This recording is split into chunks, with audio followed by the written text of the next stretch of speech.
Todos os cristãos evangélicos sabem que não somos salvos pelas nossas boas obras ou por quaisquer obras da lei. Não podemos conquistar nossa própria salvação ou contribuir para ela com qualquer tipo de mérito. Isso é algo que está manifestamente claro nas páginas do Novo Testamento e é uma verdade gloriosa que foi recuperada no decorrer da Reforma Protestante. Porque pela graça sois salvos mediante a fé. E isso não vem de vós, é dom de Deus, não de obras para que ninguém se glorie, pois somos feitura dele, criados em Cristo Jesus para boas obras, as quais Deus de antemão preparou para que andássemos nelas. Efésios 2, de 8 a 10. Somos salvos somente pela graça e por meio da fé somente. Somos salvos somente pela graça de Deus e nada mais. Não complementamos o fundamento da nossa salvação com nenhuma de nossas boas obras. Mas observe que nessa famosa passagem de Efésios 2, embora Paulo seja insistente em dizer que não somos salvos pelas boas obras, ele é igualmente insistente em dizer que somos salvos para as boas obras. Ele diz que fomos criados em Cristo Jesus para as boas obras. Isso leva a uma pergunta muito óbvia e desafiadora. Como essas boas obras devem ser definidas? A resposta a essa pergunta envolve muita discussão e controvérsia. Ao abordarmos essa questão, devemos sempre nos lembrar de que nos tornamos cristãos somente pela fé e que toda a vida cristã é somente pela fé. Andamos como cristãos da mesma forma que nos tornamos cristãos. Ora, como recebestes Cristo Jesus, o Senhor, assim andai nele. Colossenses 2,6. Os justos viverão pela fé. Romanos 1,17. O que significa que eles começam pela fé, continuam pela fé e terminam pela fé. Tudo é de fé em fé. Viver pela fé significa fazer isso de A a Z. Isso significa que, quando discutimos a autoridade da lei na vida do cristão, não estamos falando sobre a fonte da piedade, e sim sobre a definição de piedade.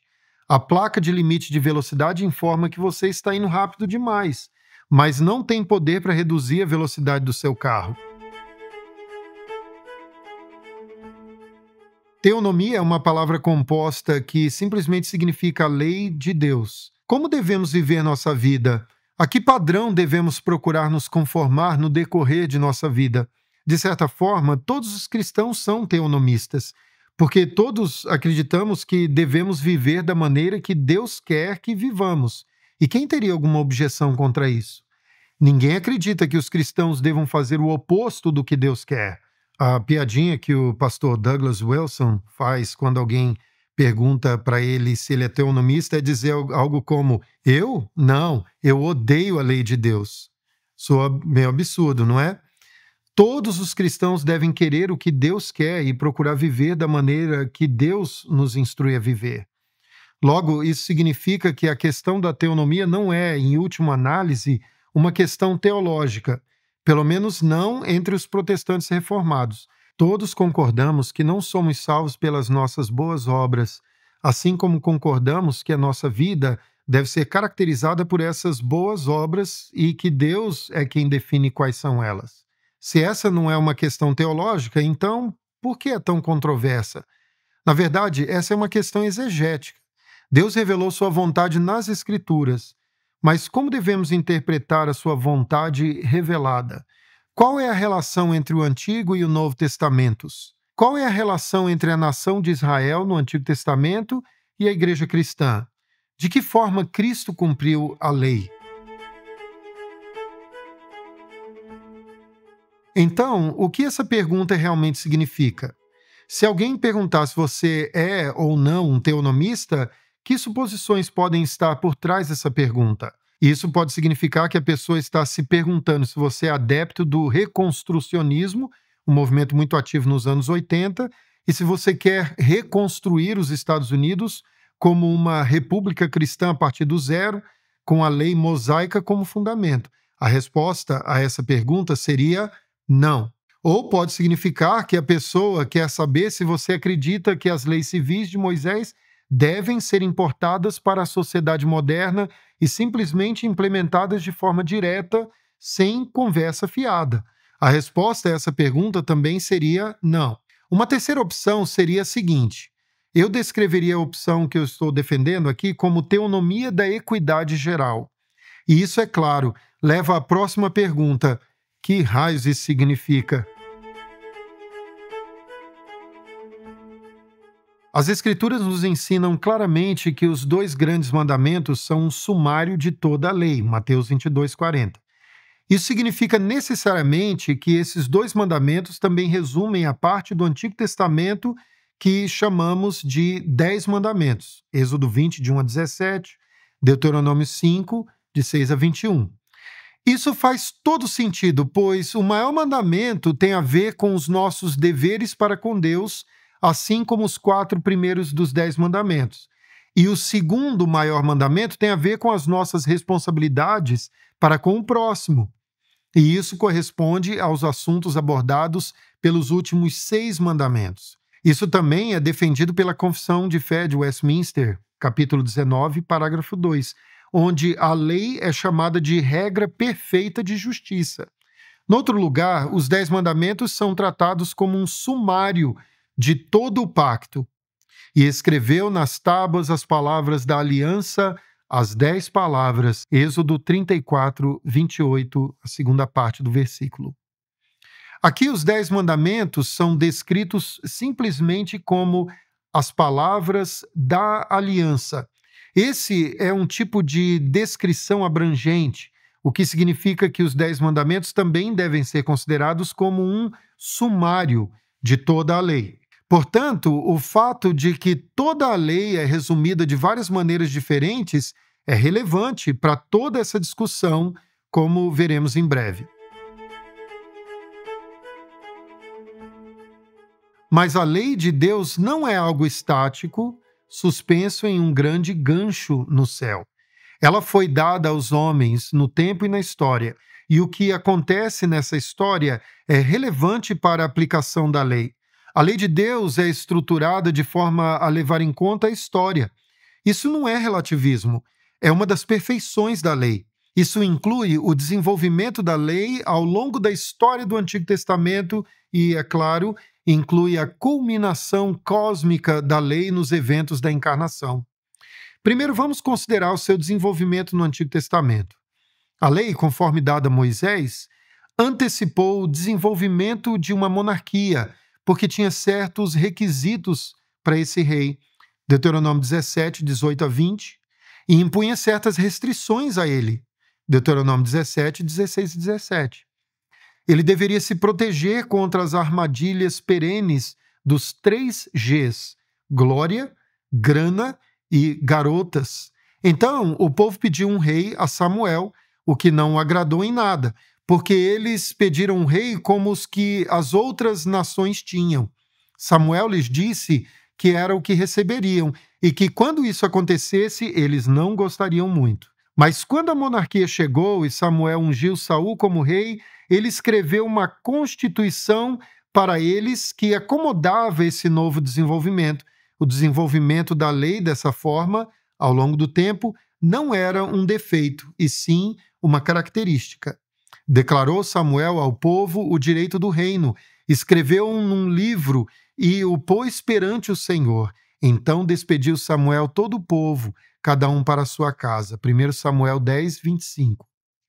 A lei do Senhor é perfeita, e uma de suas perfeições pode ser vista em sua capacidade de se adaptar a novas circunstâncias. Prestamos um desserviço a nós mesmos se nos limitarmos a analisar os detalhes específicos da lei. Também devemos observar a natureza de todo o sistema jurídico representado. Ora, a Torá era um sistema de jurisprudência, o que significa que ela foi planejada para ser usada de uma maneira específica. Digamos que uma lei específica seja estabelecida e usaremos como exemplo a proibição de cozinhar um cabrito no leite da sua própria mãe.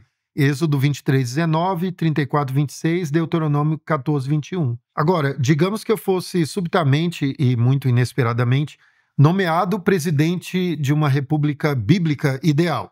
eu ficaria satisfeito se simplesmente proibíssemos essa prática específica e ponto final?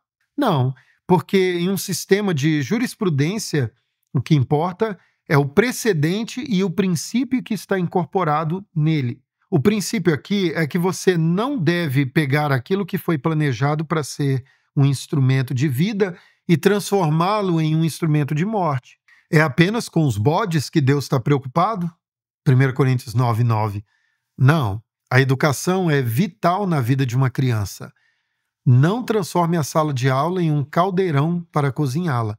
As mulheres foram criadas por Deus para serem doadoras de vida. Portanto, não as transforme em mercadoras da morte. Deuteronômio 22:5. As particularidades dessa lei não precisam ser realmente aplicadas hoje, porque ninguém quer cozinhar cabritos no leite da sua própria mãe. Mas o princípio, não transformar a vida em morte, é a equidade geral dessa lei. Quando o primeiro rei da Inglaterra, o rei Alfredo, o Grande, optou por incorporar certas leis do Antigo Testamento às leis da Inglaterra, houve uma fácil correspondência inicial, porque o antigo Israel era uma sociedade agrária, assim como a Inglaterra medieval. Mas o aspecto verdadeiramente genial dessa escolha foi o fato de que, ao fazer isso, ele estabeleceu o sistema de jurisprudência, que é o ancestral do que chamamos de sistema de lei comum, baseado em precedentes. Esse ainda é um aspecto importante da lei atual nos Estados Unidos. Portanto, a lei comum pressupõe que podemos identificar a equidade geral de qualquer lei envolvida. Estamos buscando o princípio da coisa. Todos os participantes dessa discussão concordam que a vinda de Cristo foi transformadora. A discussão, não surpreendentemente, gira em torno da natureza da transformação, não do fato dela. Afinal de contas, Jesus disse que não tinha vindo para detonar a lei. Não penseis que vim revogar a lei ou os profetas. Não vim para revogar, vim para cumprir. Porque em verdade vos digo, até que o céu e a terra passem, nenhum i ou um tio jamais passará da lei até que tudo se cumpra. Mateus 5, 17 e 18. Portanto, em certo sentido, a lei em sua totalidade permanece. Mas então lemos algo assim: tendo cancelado o escrito de dívida que era contra nós e que constava de ordenanças, o qual nos era prejudicial, removeu-o inteiramente, encravando-o na cruz. Colossenses 2, 14. Portanto, em outro sentido, há algo diferente na lei. Como essas coisas podem ser conciliadas? Bem, lembre-se de que Cristo também foi pregado naquela cruz e ressuscitou dos mortos. Isso é algo que a lei também fez. Precisamos ter o cuidado de distinguir entre dois trios. Há 3 usos da lei e 3 tipos de lei. O primeiro uso da lei nos mostra nossa necessidade de Cristo. O segundo uso da lei ajuda a restringir os iníquos. O terceiro uso da lei demonstra para nós como deve ser o amor. Então, quais são os 3 tipos de lei?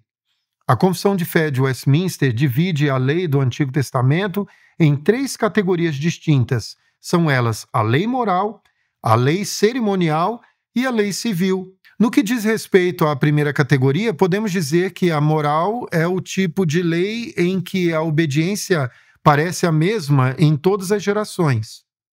Se um homem se abstém de roubar, isso parece o mesmo em todas as épocas. Quando um homem recusa a tentação de roubar o jumento do seu vizinho, não importa se o jumento está vivendo em 500 a.C. ou 1950 depois de Cristo. Essa é a lei que é comumente chamada de lei moral. Confissão de Fé de Westminster, capítulo 19, parágrafos 2 e 3. O segundo tipo de lei é a cerimonial, o que significa que todo o significado da lei foi cumprido em e por meio de Cristo. Confissão de Fé de Westminster, capítulo 19, parágrafo 3. O sacrifício de touros e bodes prefigurava a vinda de Cristo e, portanto, depois que ele morreu e ressuscitou, não era mais necessário sacrificar animais. Hebreus 10, 10. Não só não era mais necessário, como também era preciso não o fazer. Hebreus 10, 4. Mas ainda guardamos a lei por meio da nossa fé em Cristo. A obediência ainda é oferecida, mas a obediência, ao contrário do exemplo do roubo, é bastante diferente. Os cristãos gentios ainda guardam a Páscoa, mas a aparência não é a mesma. Fazemos isso nos livrando do fermento da malícia. Por isso, celebremos a festa não com o velho fermento, nem com o fermento da maldade e da malícia, e sim com os asmos da sinceridade e da verdade. 1 Coríntios capítulo 5, versículo 8. O terceiro tipo de lei era a civil, e é onde ocorre a maior parte do debate sobre a teonomia. A esse mesmo povo, como um corpo político, ele deu diversas leis civis que expiraram juntamente com o Estado daquele povo, e que agora não obrigam a nenhum outro, além do que possa exigir a equidade geral. Confissão de Fé de Westminster, capítulo 19, parágrafo 4. E é daí que tiramos a expressão equidade geral. Observe como a confissão expressa isso. As leis específicas que pertenciam à comunidade de Israel desapareceram quando ela desapareceu. Mas uma coisa não desapareceu: o princípio da justiça que a lei incorporava.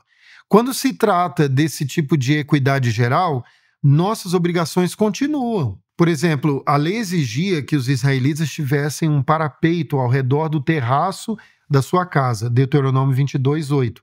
Isso era necessário porque era comum as pessoas subirem no terraço de suas casas à noite para se refrescarem. No entanto, só um teonomista extremamente rígido exigiria que os fiscais de obras hoje exigissem um parapeito ao redor de um telhado onde ninguém nunca vai. Mas o princípio é o seguinte: o proprietário da casa deve ser responsabilizado por seus pecados de omissão quando se trata da segurança de seus hóspedes. Um exemplo seriam os parapeitos nas varandas do segundo andar. Essa distinção entre diferentes tipos de lei é muito útil até certo ponto, mas essas categorias não são absolutas. Por exemplo, os crentes reformados geralmente aceitam que o quarto mandamento ainda é obrigatório hoje, mas que a observância é no primeiro dia da semana em vez de sétimo. Mas isso significa que esse mandamento teria de ser considerado parcialmente moral e parcialmente cerimonial. Sempre há algum tipo de complicação que exige um estudo mais aprofundado. Faça a pergunta da seguinte forma: o Antigo Testamento só se aplica onde o Novo Testamento diz que se aplica? Ou o Antigo Testamento se aplica a menos que o Novo diga que não se aplica? A teonomia da equidade geral optaria pela última opção. Essa é outra maneira de dizer que não cremos que a vinda de Cristo tenha alterado a definição de amor e que não cremos que ele tenha revogado a necessidade de amarmos uns aos outros, como a lei exige. A ninguém fiqueis devendo coisa alguma, exceto o amor, com que vos ameis uns aos outros, pois quem ama o próximo tem cumprido a lei. Pois isto: não adulterarás, não matarás, não furtarás, não cobiçarás e, se há qualquer outro mandamento, tudo nessa palavra se resume: amarás o teu próximo como a ti mesmo. O amor não pratica o mal contra o próximo, de sorte que o cumprimento da lei é o amor. Romanos 13, de 8 a 10. E se há qualquer outro mandamento, ele se resume nisto: amar. A vinda de Cristo não foi a data da expiração do amor. O advento de Cristo foi a chegada do amor em sua plenitude, o que significa que foi o momento em que a lei finalmente se consolidou. Isso se deve ao fato de Cristo ser o fim ou o propósito final da lei para todo aquele que crê. Romanos 10, 4. Primeira pergunta: somos de alguma forma salvos por nossas próprias boas obras? Resposta: não, de forma alguma.